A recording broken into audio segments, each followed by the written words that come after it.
This week, Trump claimed Kamala was lying when she said she worked at McDonald's. Really? Everyone knows you only order at McDonald's, and that means Harris must have been a McDonald's employee at the debate because you got served. Hi, I'm Jacob. Welcome to Late News Last Night. Let's cover some headlines. There has been some controversy surrounding the film adaptation of Wuthering Heights because they had a white actor play a non-white role. But in all fairness, nobody read Wuthering Heights in high school. Can you blame them for only reading the Cliff Notes when they have like 5 other assignments to do? North Carolina Senate candidate and potato that wished to become a real black Nazi, Mark Robinson, has been in some hot water recently when about half his staff quit and hella Republicans pulled support after highly problematic messages from his accounts on porn sites like Nude Africa surfaced. He referred to himself as a black Nazi and other stuff that I probably shouldn't say at a baptism. On these sites, he mentioned he likes lesbian erotica despite having an anti-gay stance. There are quite a few openings at Mark Robinson's campaign headquarters. If you want to work there, you masochist, then just post your resume to the comment section of a lesbian video on motherless.com because it will definitely be seen by Mark Robinson. After the debate between Harris and Trump, Taylor Swift endorsed Harris. Inexplicably last week, Trump tweeted, "I hate Taylor Swift. I hate you, Taylor Swift. You're not my real celebrity endorsement." Okay, Donald, tell us how you really feel.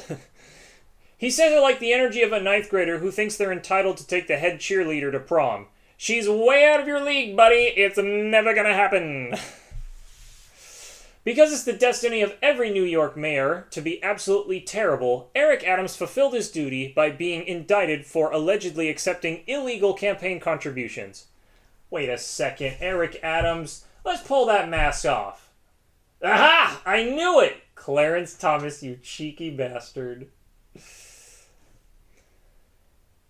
The city of Seattle released data recently that shows that homelessness encampments have dropped to 35% of what they were 2 years ago.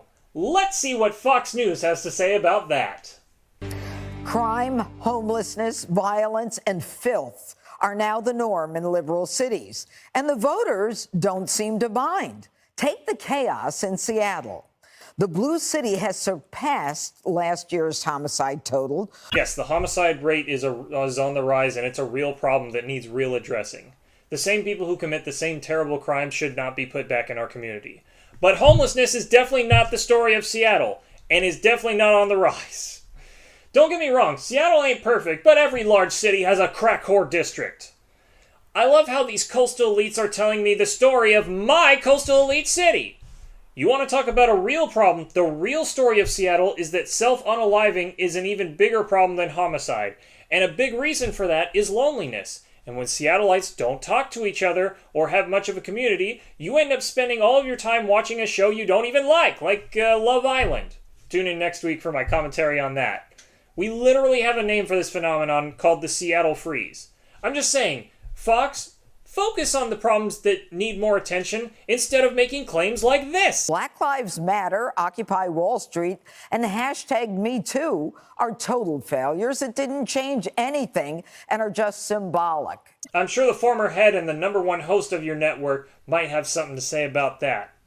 Let's see what nonsense they have to say next. But what about the Tacoma Pierce County Health Department outside of Seattle running a campaign telling kids how to safely use fentanyl as opposed to telling them not to do drugs? Whatever happened to DARE programs? It made drugs seem cool and rebellious, and now fentanyl overdoses have spiked in recent years because it's laced in everything, even this off-brand Nutella I definitely don't eat straight. You can't tell troubled kids not to use drugs when they're already addicted to them. That's like seeing your neighbor trip on his own broken steps, and instead of calling 911, you're like, you should really fix your stairs. And then he's all like, yeah, no shit, Darren. Now call me an Uber because I can't afford an ambulance. You have to help the kids where they're at. Harm reduction is shown to work, even though it seems counterintuitive, because it's less expensive and gets more people off of drugs. If you want to hear me talk more about the benefits of harm reduction, let me know down in those comments. Now, Judge Janine was referring to a new campaign by the Tacoma Pierce County Health Department, which focuses more on fentanyl test strips and naloxone, which is a miracle drug that can completely reverse an addiction. I mean, Who wouldn't want to teach kids about a miracle drug like that? Fentanyl test strips could be a great drug deterrent. Think of it like this. You might still eat red meat, even if there's a small chance it could kill you. But if I told you that science said this Big Mac will kill you, you probably wouldn't eat it. This program does not encourage kids to use drugs, unlike how it might be portrayed in the media. Clearly what we've been doing has not been working, so maybe DARE isn't the way to go. For a piece that's titled, "They Are in Denial," it is quite accurate to the people speaking in the video. They desperately want to believe that homelessness in Seattle is way up, when in reality it's way down. They believe telling kids not to use drugs works, when too many kids are already using drugs and desperately need help. That large sweeping movements like Me Too are more of an eyesore than this. I'm not like Fox News, and I'm not going to generalize everything they do. There are some good stories that need to be listened to by the left, but if I were to generalize their network as they generalize the Seattle area, I'd say the story of Fox News is sexual harassment, falsehoods, and heavy right-wing misrepresentation. That's all I've got for this week. Tune in next time when I destroy the first episode of Love Island.